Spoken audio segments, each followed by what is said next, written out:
네, 지금부터는 코로나19 상황 유병욱 순천향대 서울병원 가정의학과 교수와 자세히 짚어보겠습니다. 어서 오십시오.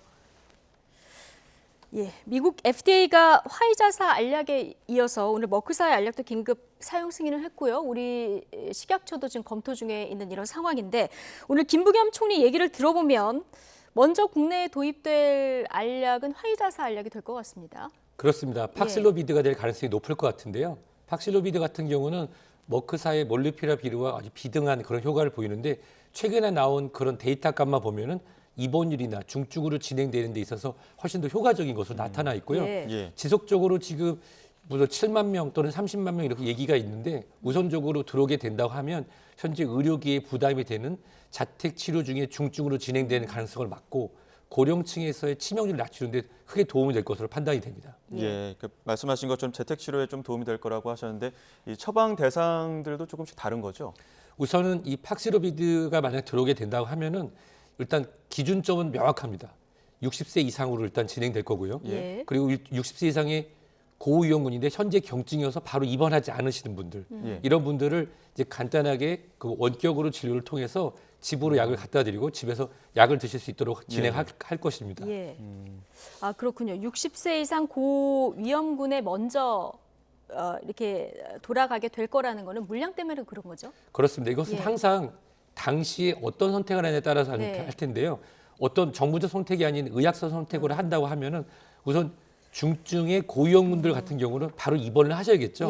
입원을 하게 된다면 주사제 치료제라든지 기타 다른 치료를 바로 할 수 있는데 현재 지금 문제가 되는 부분이 고위험군의 연령을 갖고 계신 분들이 바로 입원을 못 하시거나 중증 치료를 못 받을 가능성이 높은데 사실 60대지만 누가 본인이 60대 나이가 많다고 생각하시는 분은 아무도 없습니다. 젊고 건강하시지만 기존에 있는 질환 등으로 인해서 코로나19의 특성상 감염, 발병, 확진 후 3에서 5일 후에 갑자기 나빠지는 경향을 보일 수 있거든요. 따라서 지금 현재 경증이거나 가벼운 발열 증상을 보이는 고위험군의 60세 이상이 재택 치료를 하는 경우 우선적으로 투여가 진행된다고 하면은 중증으로 진행돼서 병실을 사용하는 것을 막고 치명률을 낮출 것으로 판단이 됩니다. 머크사의 알약 같은 경우는 FDA가 승인을 하긴 했는데 자, 지난번에 중간 임상 단계에서 효과가 조금 떨어지는 이런 소식도 저희가 전해드렸는데 이건 18세 미만하고 임산부에게는 복용을 금지하는 조금 제한적으로 승인이 됐어요. 사실 이 약 둘 다 아주 어떻게 보면 지금 임상이 진행 중인 약이라고도 볼 수 있습니다. 마치 우리 예방접종 같은 경우도 완전히 끝났다기보다도 현재 상황에 맞춰서 사용하는 것이죠.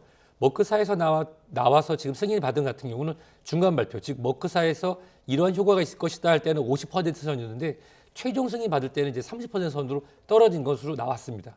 하지만 우리가 기존의 코로나 이전의 팬데믹이었던 인플루엔자, 실제로 우리가 타미플루 같은 경우도 그 효능 효과에 대해서 50에서 60% 선으로 보고 있거든요. 60%. 따라서 중증화율을 떨어뜨리는 데서는 두 약이 둘 다 효과적으로 판단이 되고요. 또 임상이 진행되는 그 임상 대상군의 차이에 따라서 약간 차이가 나기 때문에 실제로 그 숫자보다는 둘 다 효과적일 것으로 판단됩니다.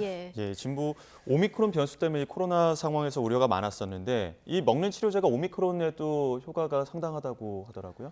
이 약을 각각 비교해 설명을 드리면 우선 팍시로비드 같은 경우는 우리가 보통 바이러스 안에는 이렇게 꼬불꼬불한 실인 RNA가 들어있는데요. 그 RNA들이 잘게 쪼개져서 우리 몸에 들어가서 다시 길게 돼서 복제를 시작해서 우리 몸을 파괴하는데 그럼 이 긴 실타래를 자르기 위한 작은 자르는 그런 단백질 그 자르는 효소가 필요하거든요. 근데 이것을 차단하는 게 있다면 잘라지지 않아서 그냥 실타래가 들어왔다가 복제를 못하고 사라지게 하는 이게 팍시로비드. 근데 이 몰누피라비르 같은 경우는 이게 복제가 될 때 가짜 신호를 심는 거예요.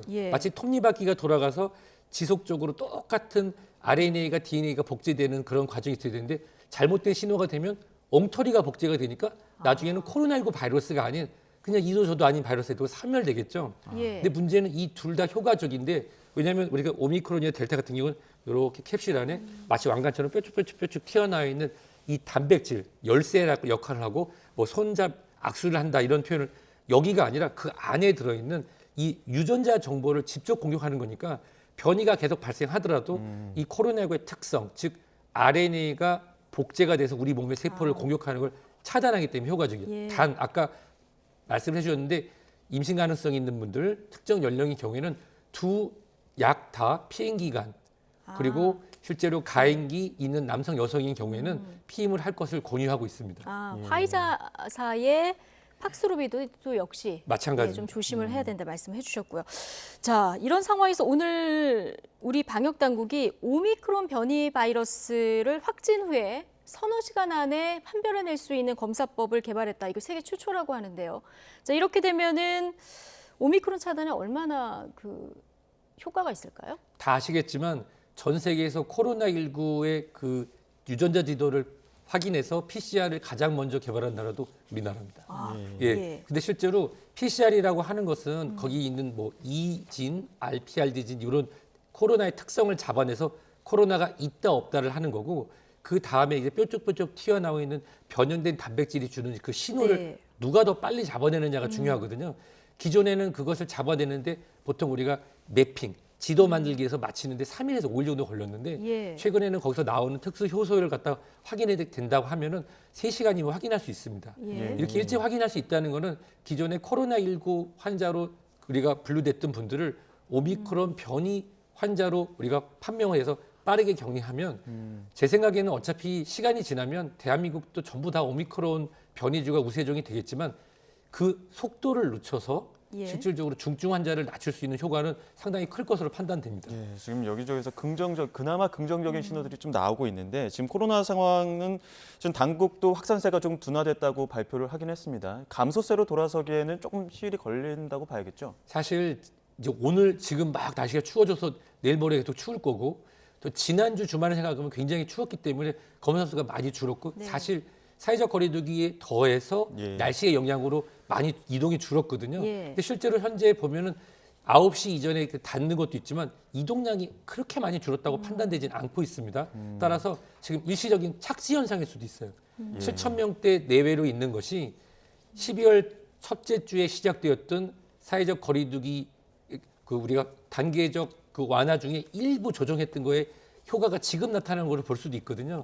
따라서 아마도 이런 지금 내년 3월 3일까지 지속되게 돼 있는 현재 강화된 사회적 거리두기가 조금 더 지속되어야만 우리가 지금 생각하는 정도의 그런 중증화율을 떨어뜨릴 수 있도록 판단됩니다. 현재로는 완화됐다기보다는 착시 현상의 가능성이 더 크다고 봅니다.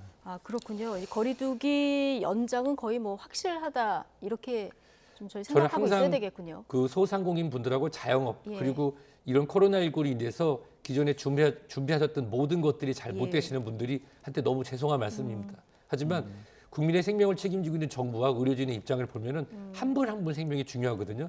하루에 사망자 100명 이상 나왔다. 이게 열흘 동안 계속 방송이 되면 그런가 보다 하지만 그 각 100분을 모셨던 의료진이나 그 각각 한 분 한 분의 가족분들은 큰 상처가 됩니다.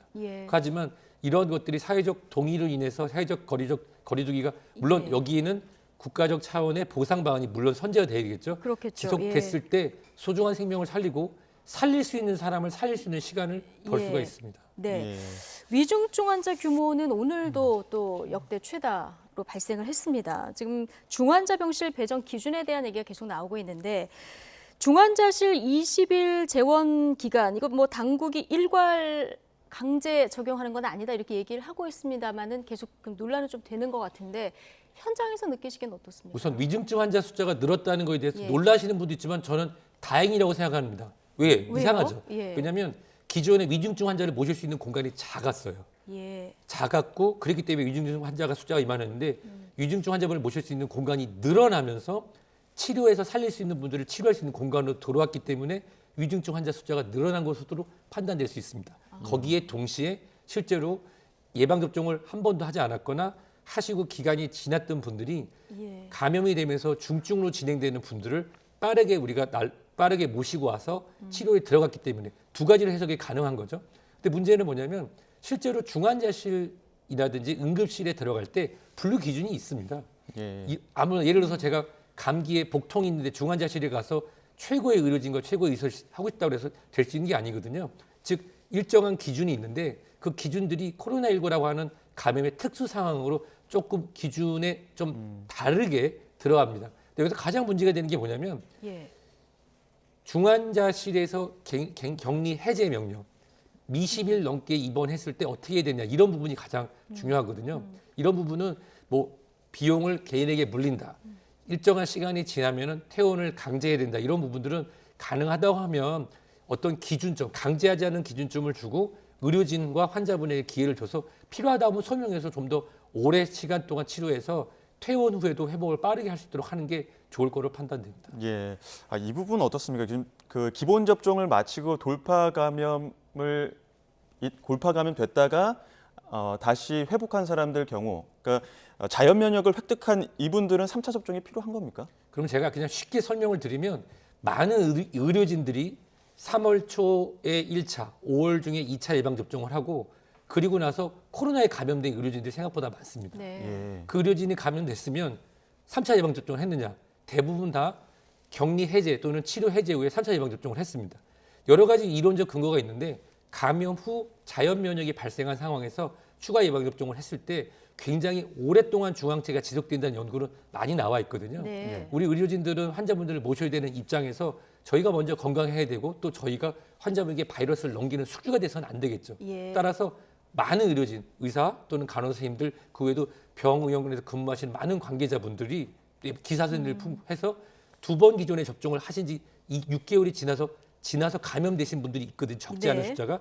그런 분들도 시간이 지나서 주치의와 상의해서 예방접종을 하고 있다는 걸 말씀드리겠습니다. 실제로 하고 있습니다. 예. 알겠습니다. 자, 여기까지 듣겠습니다. 유병욱 순천향대 서울병원 가정의학과 교수와 함께했습니다. 고맙습니다.